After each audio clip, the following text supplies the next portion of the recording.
Nagsagawa ang Regional Police Community Affairs and Development Unit 4A ng isang makabuluhang community outreach program na nakatuon sa pagtulong at pagbibigay suporta sa mga katutubong AITA. Ang detalye ng balitang yan mula kay Patrolman Lawrence Ilagan.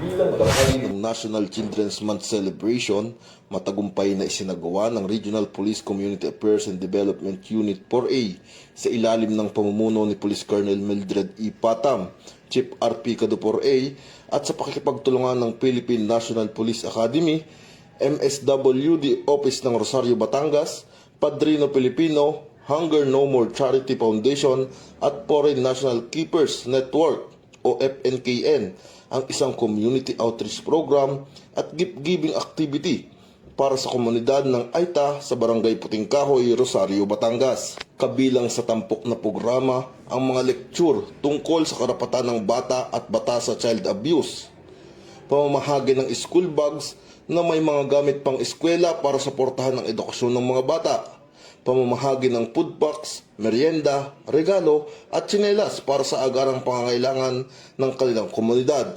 Ang mga ganitong aktibidad ay mahalaga upang mapalakas ang ugnayan ng pamahalaan at komunidad upang maitaguyod ang karapatan ng mga bata at mabigyan ng suporta ang mga katutubong mamamayan.